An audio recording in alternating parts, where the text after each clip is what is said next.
what we're reminding you of. This is the first Rlster's Reverie since Season 3 ended. Season 3 ended. Faker hoisting his first world title in the Staples Center happened, then the patch happened, and now this is only when Rlster's Reverie comes back in the LCK. Yeah, funnily enough, it's on the Galio in the mid lane. I suppose that's one way to do it. You would think of it as perhaps an item that Tucson would pick up, but Kuro, after his round of 8, just gonna take a small step back on the AP, build that team item. Do have another Infernal Drake, but this time, finally, KT is not fully set up for it. I say that, but now the Weaver's Wall gonna come in. They're trying to get flash on Kramer. Look at this! What the hell? Where'd he go? What happened to the Varus? He just disappeared on my screen as Russ just knocks him down. And that's gonna do it. 3 kills straight in a row. This Olaf, they're just laughing in the face of Afreca after that pick and ban, saying thank you very much. I'll pick that up. As Russ running away with this one. And Kuro didn't even have a time to use his hero's engines. Couldn't find the right spot. Now he's trying to interrupt. Rush is low. They're onto the Baron already, but I don't think Keen or Kuro can do anything. This is a Baron. They knew that the flash was down on Varus. He walked up anyway, and KT sent him into the gray screen. Too easy for KT Rlster. They make it look so easy at this point. I want to see this again. So watch what's happening here. They know that Varus has walked up. Talia splits off one side. Kramer can't kite downwards. Then the Gangplank ultimate comes in, and he gets flashed on by an Olaf. It was too easy for KT to come in. Hey, he can't be pushed up. He doesn't have flash. Varus tried to duck down the Talia Weaver's Wall in perfect position. Another KT team play. Team jungling to empower Rush. Team play to stop Kramer from having an escape route. Kramer's build also is counting against him because he needs time in a fight. He's never going to get. The Olaf's always going to be in his face. Very curious to see what they can do to save this poor Varus that they first pick later on. At this point, KT is ahead 9,000 gold. They're going to get their second Infernal on top of a Cloud Drake.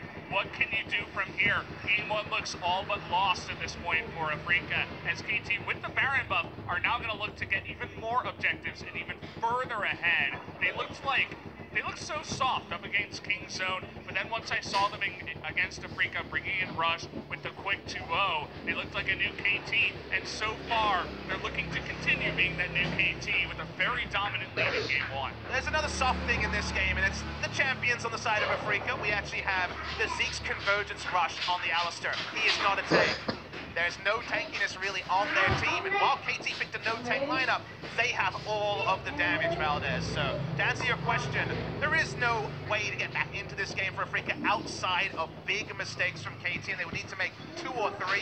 They can try to lose the minimum. This is honestly where you practice your macro and say, well, we can't walk up here. Let's try to keep this turret for as long as possible. Let's try to stay in the game, work on our warding patterns. They cannot take a 5v5, and KT's going to start turret diving before too long. Surely they will. Their composition is one to do exactly that, lay down a wall behind the enemy team and then run straight at them with their Olaf. It's going to be a lot of fun. They don't necessarily need the Shirelias themselves. They're going to try to all in here onto you, Cal. That damage coming in, and finally, they do get him down here. Keen even is going to survive in the backline, but look at Death, just totally alone in the backline. Assassinates the Varus. Look at him going in the backline with the barrels. Dushin gets a little bit too low. KT way too far ahead at this point. Another kill. Gonna go over. Kuro trying to do his best, but he gets taken out. That's gonna be the ace, and it should be game number 1. Going over to KT. And this is what happens against KT. You know they'll make a mistake. Yukal walks up, doesn't matter, dies with his summoners up, but they're so far ahead. They went for early game. They were ready for it. They're dancing in their base at 27 minutes. It's a free 30-minute win for KT Rlster. The kind boy has got a huge smile on his face. I hope all of Twitch chat does as well, because KT Rlster come out and send a message in game number 1, 27 minutes to take it in very dominant fashion. And that's what happens when you get down and dirty with KT Rlster in the early game. You better be ready, and 2 weeks was not enough to get the Afreca Freecs ready for this KT Rlster. They're in form. They've just already played a best of 5, and they blow away the side of Afreca Freecs, and they don't even need score. Mishing jungler. They will prize the Olaf, so this could just be a Talia takeaway if Afreca won it. But I see you in open arms. It feels like Afreca have a different Varus priority to any of our other LCK teams on 8.6. They will lock it in this time with only a single AD carry ban. And it is a self-counter pick in many ways, given how good Olaf is into the Varus composition lane. Let's see if Afreca can take away the Talia on the red side. Azir is open as well, and it's a big pick for both mid laners. I wouldn't mind the Azir takeaway, but with Azir and Talia open, it does feel like KT have their choice, and they will be given their choice with the Skarner takeaway. So, throughout 2018, we mentioned two picks that the Olaf is good into. One of them is Varus, is good into. One of them is Varus. The second one is Skarner. And Afreca say, Freecs and zeros, so very much on paper a great pick, and even with the nerfs, great lane priority established, they will go Braum for the level 1 as well. You would imagine to try to recreate what they did in game number 1. They always have the Kalista, it might even draw a Kalista ban, as insane as that sounds, with the power level of the champion. Bro decides very quickly to go with the old crown favorite. Go for the Vel'Koz into the Azir. We've seen Yukal play this once as well. It is a good laning matchup, but you don't have priority in the matchup outside of maybe level 5, when you can get 3 points into your Unraveled Earth and W and just push the lanes momentarily. In general, there's always the all-in potential on the Azir as well. So will this actually shut down the Olaf? And the mid lane priority, KT able to establish in game 1. My first ban. Threat is going to be taken away from Tucson, as with already 2 support bans on the rift here, they can go ahead and ban 2 more. They want to take that away from Tucson. Curious that we haven't seen Rakan picked up by Tucson yet, or banned by KT with all the support focus. Looks like they're just going to go ahead and take the Rlster away again. Maybe they just feel like Afreca wouldn't run a Varus Rakan lane into Deft and Marta because of how strong they are in the laning phase. But I think they're going to be sorely mistaken. Tucson is really good on the Rakan. He's going to hover at least. Are they going to go with the Varus Rakan? Varus, a very strong laner, even though his build path is what really has caused him to tumble down the priority list. We'll take the Rakan for a secondary initiator and frontliner. Rlster, will they go Ezreal here and just go for a very safe 2-item spike? They'll be confident in the Olaf and the Azir to bridge them. And Camille is available as a blind pick top laner. Oh, Deft. He's out for Kai'Sa. It went through picks and bans in game number 1. Be cool to see it. If they're going to actually go for it, will they lock it in? Deft's first Kai'Sa game doesn't come. It is the Ezreal for the more reliable lane. Hey, you mentioned it before, it's the Death Smirk once again, just trolling us. Everybody that is watching the game. I wanted to see Kalista, or rather the Kai'Sa once again, as they're thinking about top lane Pixia for Smith. What's it going to be? The Camille is open. It's just so obvious, Valdez. It was always going to be when they were going to hover and they'd go Ezreal and Camille, the safest and strongest choices. With their options open. We've seen the attempt to run the Conqueror Renekton into the Camille. It certainly can work. He sees the Hexa ultimatum and says, I got my ultimate, I'm ready to go. But how about another skill matchup? They need to find a win in the top one way or the other. A lot of our top laners spamming Conqueror Jax in solo queue. This is awesome. Okay, we will see the Malphite. This has been played in the LPL by Gimgoon. You can actually run Trinity Force Malphite into Camille and win. This is where Afreca finally can show us what their extra preparation has brought. The LPL special comes out. It's Malphite top against the Camille. When you get into semifinals, you have to have trump cards when you come into this. And Afreca, we mentioned it before, what's going to be the sneaky pick they bring in? What are the coaches going to plan for this matchup? Turns out to be Malphite into the Camille. It looks like they read it really well that the Camille would come out as well. It was almost an insta-lock into the Malphite. But they don't get the value you traditionally expect. When we saw it in LPL and other regions, it was against a Varus. It was against a less mobile mid laner. In a reverse situation, the Malphite would be very strong against Vel'Koz and Varus. This is very strong for the 1v1. And of course, with summoners down, with abilities down, Malphite can still engage, but you don't have the reliability of engaging against a no-escape other laners. It's purely for the 1v1, and because Malphite does very, very well against the Camille. Certainly they think of Kai'Sa a bit like, if you remember, the purple build Vayne that used to go very early into play the Ruin King and Yoma's Ghostblade and try to just play for the side lane. Kai'Sa with her ultimate hits a W and goes in, has massive burst damage. The build is also very interesting if we'll see the Death's Dance Rush or something else. So let's see if we do see something like the Global to try to help in the side laning of the Kai'Sa. But it's going to be the Tom Cage taking the first round, and KT will look at the mind games and they will ban away the LeBlanc. trying to find this time around is going to be taken away from Smith, so we'll be seeing a different top laner this time. Does seem like jungle will be taken, and then last pick will be left for counter pick in the top lane. They don't want to leave open the blind Camille after Gangplank is taken away. That's already information that King Zone and also Afreca will be able to use, as you now know the Ultra Comfort when it comes to 1v1. Seems like the Fiora days maybe are behind us, unless we see a really assertive Fiora pick in this particular game. Definitely possible.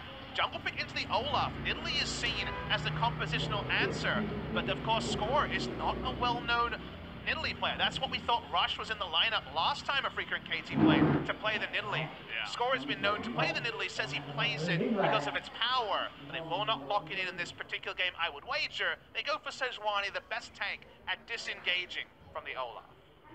First time we're going to see it here in this series.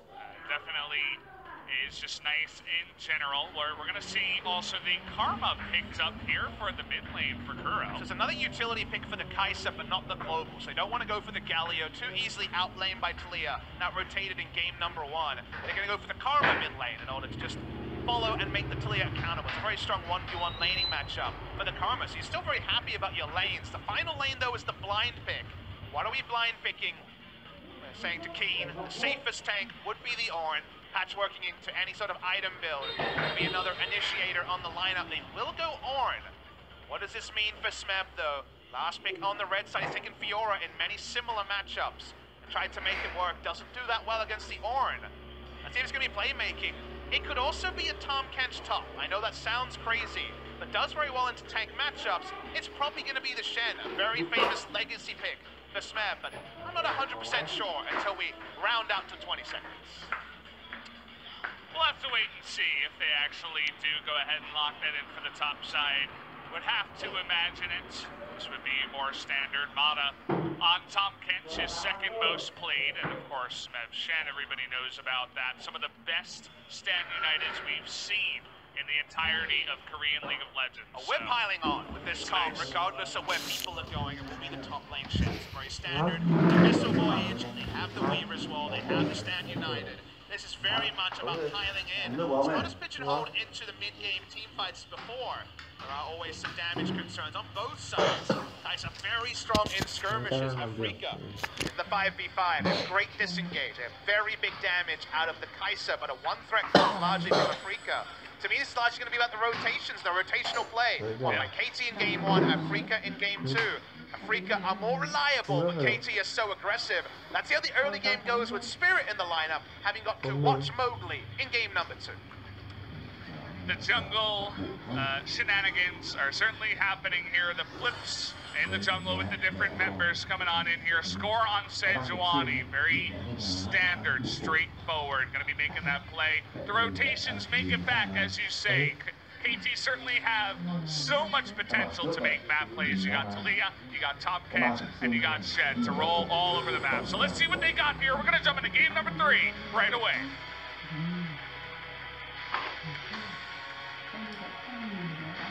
Sao bao nhiêu thức ăn nhiều nhiều tí. Đấy, mua được cái tí. Mẹ ăn được thùng đấy, ăn đi. Ăn được cả má đây nó xương đấy. Đây. Well, here we go. Kai'Sa finally coming in. Got a nice murmur from the crowd when that was locked in, but for us on the desk, it's not really a huge surprise anymore, but it's the first time we're seeing it here in this series. We still don't really have a fully formed understanding of Kai'Sa at the pro level. We had Bang pop off in his first game, able to clean up a late game team fight, but he'd had a Kai'Sa syndrome moment where he went in with his R and died instantly in a 1v1. Can also 1v3 when she starts hitting her items. Laning phase, well, she's pretty short range, so not fantastic. And even at level 1, they're pushing in here. But to fully understand Kai'Sa, you have to remember that Bang first picked it on blue side, then banned it on blue and red in the second series, SKT versus KT, and then it's gone through picks and bans in this series already. So we're still trying to understand where Kai'Sa fits in at the professional level, and we've seen arguments both ways. Seeing both lanes have rushed for the 2v2. Kai'Sa desperately, as the weaker 1v1 champion when it comes to the laning phase, wanted to get the early experience and the early push, but KT can just have the Sejuani start no leash on the top side. Try to get through that way, so they get to lane, and that means they're going to be very accountable for your level 2 spike here if you're Kramer and Deuce. And this time around, I mean, in game number 1 and game number 2, we saw so many jungle shenanigans. Of course, the spotlight is hard for Tucson and Kramer here, but we saw so many jungle shenanigans from the Olaf invading with the help of their team. But this time for Afreca, they decide not to push in against the Sejuani. They decide just, okay, go for a full clear. No shenanigans, we're not going to get in their face. We'll play a more standard, laid-back earlier game here. Of course, that's about the differences. We're talking about the Olaf aggression. It was KT both games this time. It's Afreca. They don't want to have any sort of pitfalls in the early game. There's no brawl to really put over the edge how strong the skirmishing can be. So a lot more safety. Fun to see Smeb back on the Shen. Shen top lane has not been in any way contested in the LCK. In fact, Shen support also died a death, so he's a great little Shen in recent weeks. He is a fantastic Shen player. I wonder how much damage he will go for. I was watching Flandre play Kleptomancy Shen over in the LPL. This one is going to be the Master of the Undying, so very much focused on just the tank-v-tank trades against the Ornn. Probably no Triforce this time.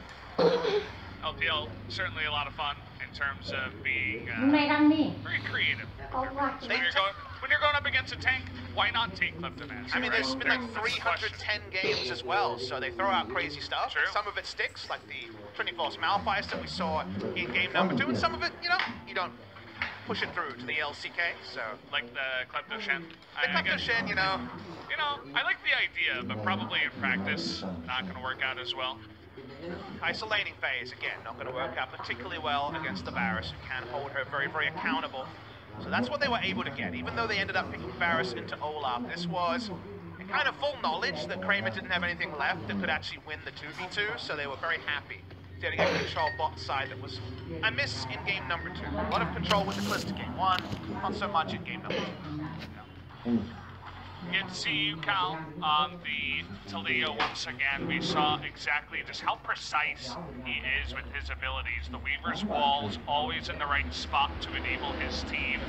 And all my thought is we have a nice little engage here, depth, getting engaged upon, but doesn't seem like much will happen because Tom Kent's just down in there. But yeah, double kill even in the mid lane, or in the mid game rather, for the Talia. Excited to see what he can do in game number 3.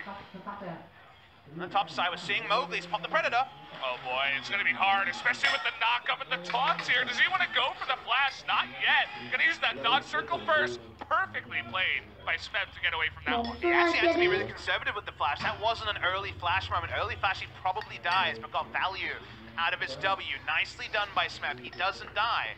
We think about why Shen was picked here. Remember, it's another way to pile onto bot lane. It's another thing that bot lane has to respect. And if they can put Kramer down in the death chamber a couple of times early, there will be huge damage concerns in the mid game coming through from Afreca. So that means that that's a lot about what KT have chosen. Let's rush to lane 2v2, no leash. Let's have the Shen top lane to potentially attack the 2v2. Shutting down the Kai'Sa is the big thing that KT want to achieve with this Shen drop.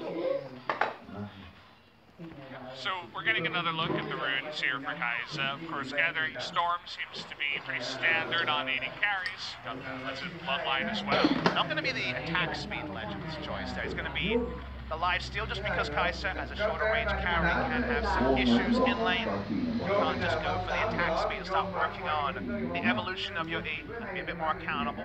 Saw these runes when I was doing research on players like Ruler and other Korean 80 carries, so they are going into the attack speed side of the precision tree. Did some crazy stuff in solo queue, but especially attack this game, we should mention. That is the pretty common choice. I wonder if it will be Death's Dance Rush from it, just for a bit more of that assassination potential.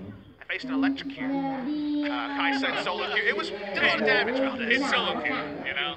You're going to get some weird stuff. Maybe we just have no professional games on Apex. They just know what the best is. So if they see things, you're like, well, that could work. Yeah. Are we ever going to get a top Kai'Sa game? Is that a thing? I feel like it could be, perhaps in some of those tank matchups. We've seen a lot of Lucian top into stuff like that, but you definitely have a lot of freedom up there. Question is, could she survive in the long lane against some ganks? I mean, Kai'Sa Jungle is also something people talk about. There was Score who said it's about as likely as Dr. Timo to come out, so he had some choice things to say. Yeah, that's one way to put it, I guess.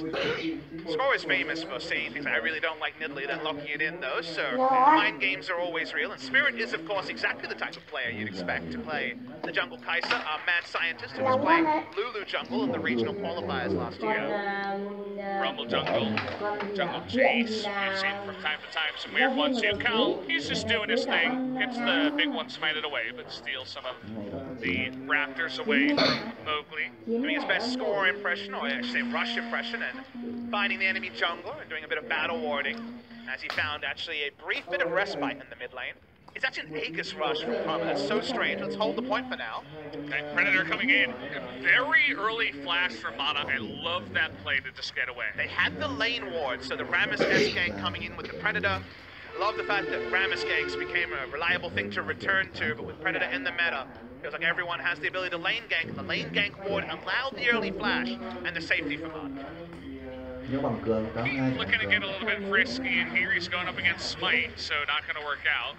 And just get away with the blasting plant, but at least does his own little bit of battle warning. Sees exactly where score is. As I mentioned before, it's not really about the two jungles, as Mowgli is trying to go for another gank. This time Mana does not have his flash. Pushing on in, trying to bait here, but not quite able to engage. They have a double level 6 advantage and a Shen, so Tucson and Kramer are definitely having to approach with trepidation, even though their jungler is there. There's so much ability to turn. There's so many people who can get there. Everyone except Score can be bot lane in an instant, so that's why they have to be a lot more accountable. The CS lead is about 10. I know I've said accountable quite a few times in this cast, but that's what it's about. It's about holding down Kai'Sa with the Shen lock-in, with the laning trades, and at every moment Afreca have to take a step back and think, do we have Ornn with the ability to interrupt Shen? If the answer is no, don't make the play, don't walk up. Don't do it, especially when it's the flash you got from Tom Catch, right? You mentioned that Aegis, it's a banner of command first. Super fast, actually, just to try and lay Talia in lane. Would you say it keeps her accountable? Yeah. Well, actually, I wouldn't say that. You'd say that, Papa Smith. But it's actually a really good choice, so that's why I thought it was crazy, because you'd think there would be at least a lost chapter or a tier first. It's just purely, hey, if you're going to roam, I'm going to take mid lane turret.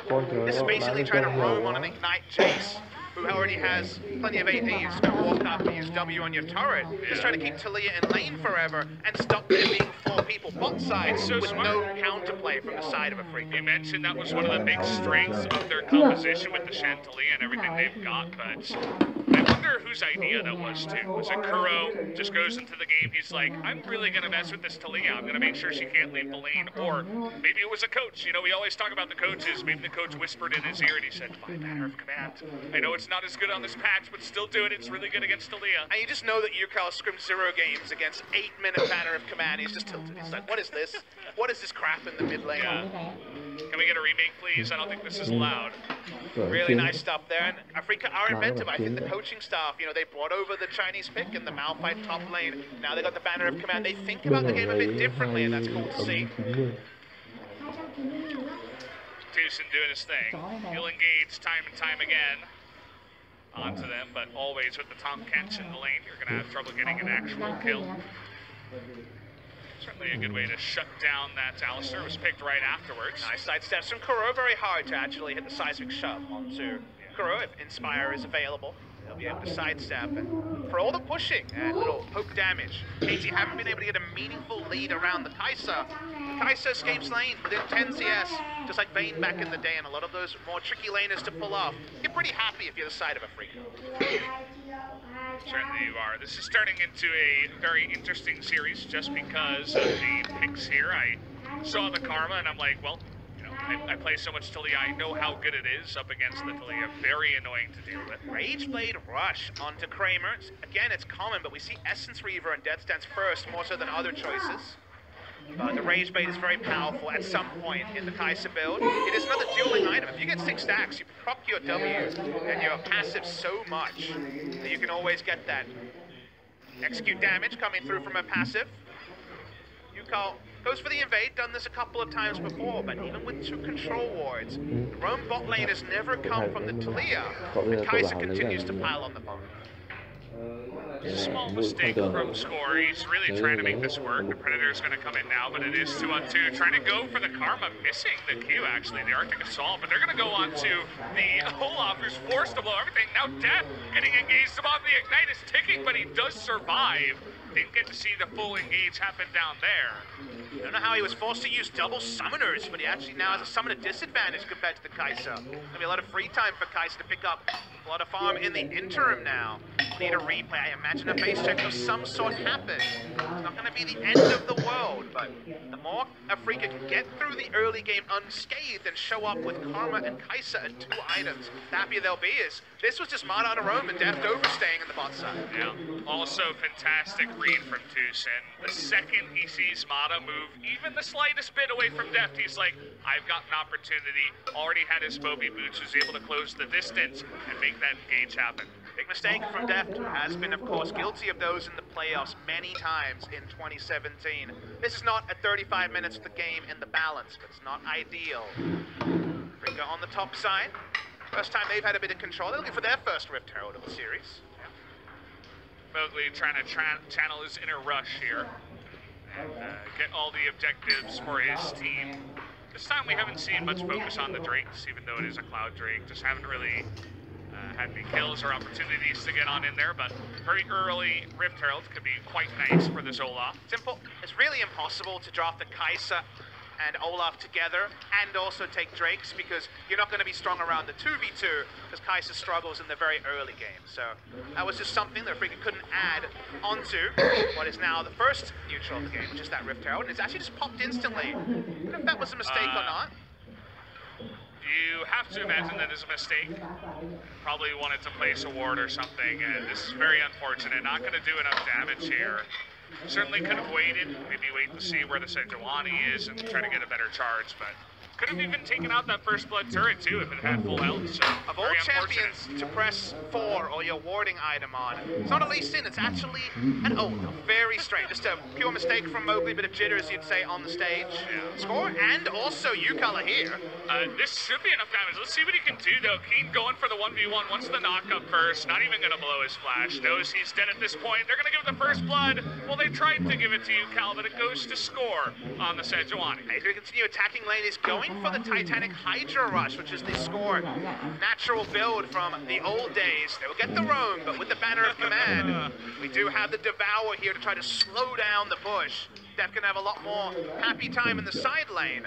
That also gives free time to Kramer. There's no free lunches, no free victories for either team. It's always about the trades. And now KT looking bot side to not give up any more minions to the side of Kramer and Tucson. Fantastic team play there by Afreca to call them up into the mid lane and stop that from happening. Rather, I said Afreca, but I meant KT coming in with the Abyssal Voyage, and so they're going to keep that alive. Still no turret going down in this game. So it needs to be a 2-step plan to make a roam. You need to know that Abyssal Voyage is there to respond to mid lane when Talia wants to go top. And of course, variables change very fast in the 5 to 10 seconds before all of that happens. And that's the sort of area where 2-item Kai'Sa hits the right W, goes all in, and catches someone in transition. We already saw Death have to blow 2 summoners in transition. Because KT need a multi-step plan for the early banner of command, there is still plenty of room for Afreca to punish on those positions. What does it all mean, Valdez? We're going to step back, look at the wards. Right now, the ward line much better for the side of Afreca. They do have a true global on KT to skip around ward lines a little bit, but they have no information on where the O is. No real jungle control. They've been battling against the draft a little bit here, have KT, so you really do like the position. Afreca find themselves in at 15 minutes, and the fact that Kai'Sa is still putting on the items is good news for them as well. Double Rage Blade for those 2 AD carries in the bottom side. Mata's been loving that ward. Spots out Cow in the jungle, but also Mowgli trying to come in with the lane gank, as you mentioned before. Score, he's been hanging around this brush a lot, really trying to answer the Olaf. Looking to up the ante here, trying to bring down actually the Ornn. So far, just a 2-on-2 trade here. You had the bottom lane actually rotating with Mata. That means that Afreca is just going to back off. Or he's running into the enemy Olaf, trying to get him to use Ragnarok, and to get him to be a bit unsettled, and from the poor use of the Rift Herald we'd already seen, Pretty sound plan. It's a level under, but it's only a bit of experience. As you can see, experience bar is full towards level 10 and saps it away from the mid lane. Score continues on the front foot. They want to finally get this out of bot lane turret down. Controlling vision has been a struggle so far for KT. The laning phase extending is advantage of Afreca. Wow, a very big wall down the bottom side. They want to engage here, but Tushin immediately going aggressive with the TP. Also, the wall not going to last all too long. Just at level 11 here, so interesting one, but they do get the TP out of Kuro at least. That's a big one for Afreca. Relieves a lot of pressure. Top lane didn't use summoners. They could have got Keen's teleport. That would have been at least a decent trade. KT aren't able to get much except for mid lane. Mid lane can just run at Talia and stop her roaming, and her Weaver's wall is down. Do you see any priority on this Cloud trade? We had a 6 straight game, or nearabouts, in game number 1. But not so much in this game. The laning phase continues. Do worry that if Afreca can show up with that 2-item Kai'Sa, we're not ready to understand exactly how much hurt she can unleash onto KT. Scores there again. Same position. Just really wants to bait this out. Wants to stop the banner of command from pushing in. Need to buy time to smite this. Banner of command really doing a good job of keeping tabs on the KT jungler. Talia, like we mentioned a couple of times, so rinse and repeat. Hasn't really been any new developments in this game for the past 8 minutes or so since we first saw the use of the banner of command with the rushed item coming through from Kuro. No stand United this game either. Level 12 already for the Shen, who has built for lane so far, just into the Titanic Hydra. Let's see what the second purchase will be from Smeb in this game. Weaver's wall not yet available, but they really want to push down this outer. New count and score both here, but here comes Mowgli. Well, they pop the Predator, is used. Yeah. Poking on in, they're going to deny the turret for now, as also Current was rotating down. Look at Smeb also just walking his way down the river here.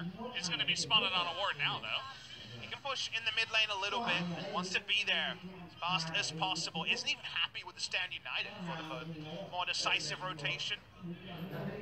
It's all about having as many people bot side as possible. They finally pull away. But I think Afreca is going to be really happy with how long they kept standard lanes going, as the first seal item is completed by Kramer.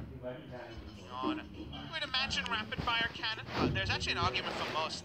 There's a lot of value out of Hurricane because of how it interacts with the supercharger on the Kai'Sa, and maybe with an Ornn, also all the overshields coming through from the Karma, he actually feels like he'll be able to fight in close quarters long enough to get Hurricane value, and then superchargers basically on 0 cooldown as you approach 100% bonus attack speed. Certainly need to keep an eye on the Kai'Sa items. We'll see the next time he does go back and buy. Def did go back and he picked up a Wit's End to finish that one off. Up to 2 items now. You don't skip the Wit's End in a game like this because both comps, when it comes to the team fight, has to kill the closest target. They have no ability to get to the back line on either side. Olaf's not going to be strong enough to run in himself and kill. It's not 8-kill Olaf in this particular game. So seismic shove, Varus and Talia hitting the front line, and the same story for Afreca now. As the fight develops, when the front liners go down, then you see the killer instinct come through, and potentially Kramer reposition to the backside, Bang-esque, to be able to pull off a really nice dive. But that's a situational thing. The standard bread and butter team fight is killing the front line. See what it can do once we do get into a team fight. We really haven't had any just yet. Afreca, as you mentioned, they've been doing a really good job of just keeping pretty significant costs. It's an interesting bag. You think to the previous game, you're like, what champion would I want to adjust? Adjusting the Callista, sorry, not Callista, that's in my mind for something. The Karma is the choice they make. They ban away Karma, they do draw an Olaf ban. They don't want Kuro to be able to neutralize something like the Talia. And so far, Kuro hasn't shown priority on the Talia. That does mean that both Xayah and Rakan are up. And I think we're going to get star-crossed lovers. Because why wouldn't Tushin go back to the Rakan? Why not is the question. I mentioned you might want to go ahead and ban out Tushin, but I suppose the answer is no, we're not going to.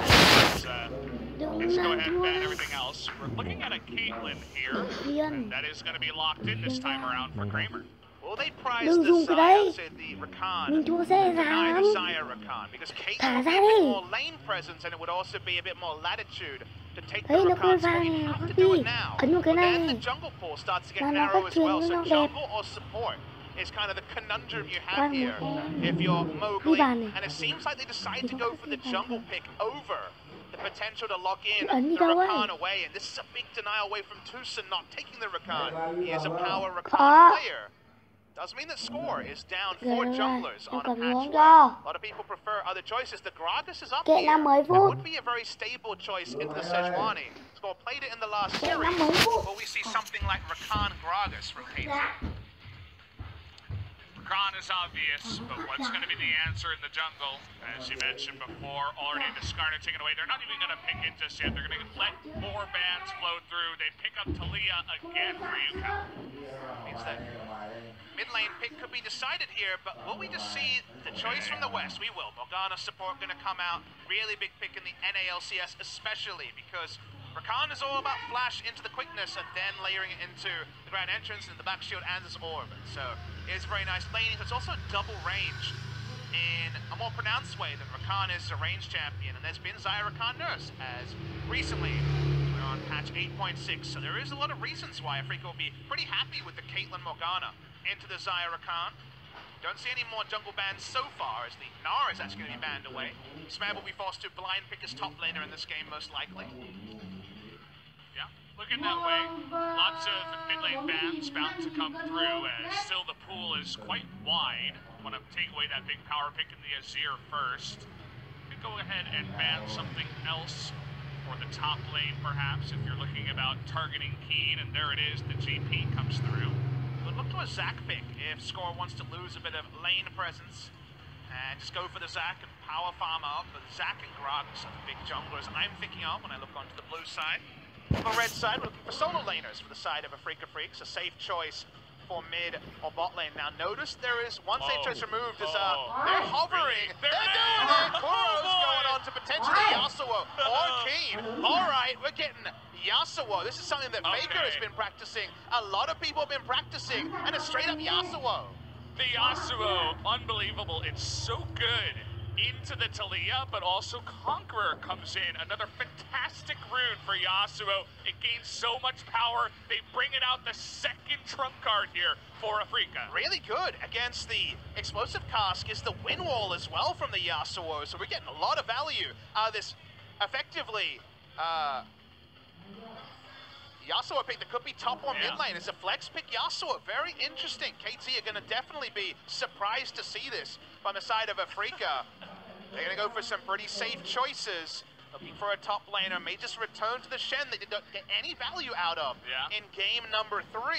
You mentioned that flex pick could certainly go up against the Shen, but I love it against the Talia. It just makes a fool of that Talia if you're looking to win the lane.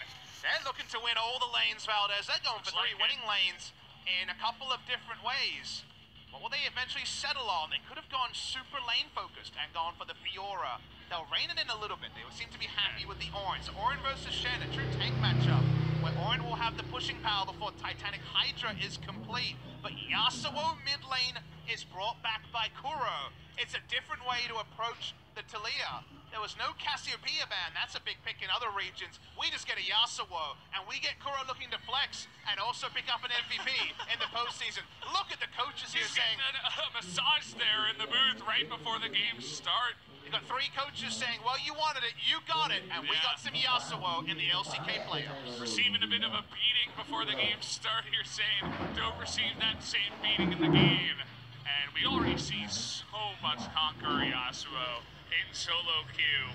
After this game, if it finds success, we might see it every game. Could be press the attack also. I think Conqueror, because you might be side laning as a Shen at some points, could be smart. I think Conqueror is more likely, but press the attack is what we saw from Faker and other people in solo queue. So it's situational, which rune we see. But man, the win wall can also get massive value. And you as our resident Talia expert on this 2-man cast know that hitting a skill shot onto a Yasuo is very frustrating. Now, early game, Score can also set up a 10 mid lane, and you can also make the Yasuo chain feed. That is also an eventuality when it's Yasuo in the game. There's so much outplay potential, too. You mentioned how it's good against the explosive cask as well.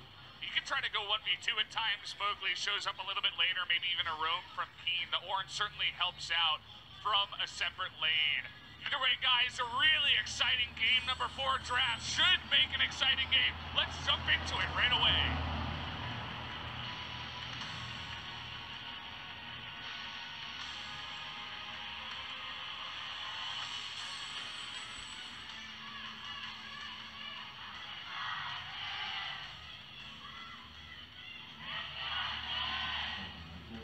Here we go, guys. If you're joining us late, that is definitely the Conquer Yasuo in the mid lane. Decides against the press, the attack.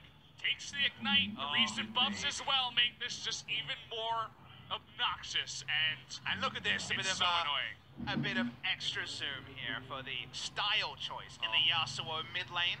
So good. Kuro's has played 6 games of Yasuo. 5-1 is actually one of the picks that has worked well for him. Kuro's been always a player that picks up stuff really fast, but clearly we know after the first or second game, is it a Kuro champion or is it not? And Yasuo was one of those many moons ago. I remember watching the 1,000 kill video that OGN made about Kuro to celebrate 1,000 kills, and he made it very clear that his Yasuo was something he felt was forgotten, but something that he could bring back at any moment. We see the return of the Yasuo. Kuro, when it comes to players to prepare for, we've watched his solo queue, and actually, he's very heavily hiding his picks. He doesn't play on his main. Even other accounts that are rumored to be Kuro, he's not playing a lot on. So knowing what he's playing at any time is difficult, and in a clutch game, in a game where if they win, they go to the final, he brings out the Yasuo. He had his pick of the litter, too. KT taking a little risk before this, picking the Talia into Kuro's LeBlanc even. That was open. It wasn't banned this time around for the first time in this series, but instead he decides to bring out this pick. It means a lot. You talked about hiding picks. He must have 20, 30 plus games on this to actually get the go-ahead to play this. And let's see what happens bot lane, because we saw level 1 going into the Tormented Soil as Kuro takes a couple of bad trains on the back end. We could just see W Max Morgana. It's something that we saw BBQ run with Ghost and Ignite, just push with the Caitlyn Morgana, and actually maxing Tormented Soil, and not just into the Dark Binding like you would expect. So we'll see if that is just the plan. You have so little engage possibility because of the Black Shield. When you're a Rakan, this should be a much more comfortable laning phase for Kramer on the Caitlyn, and Kramer hasn't been one of our better Caitlyn players. Afreca have actually struggled on the pick.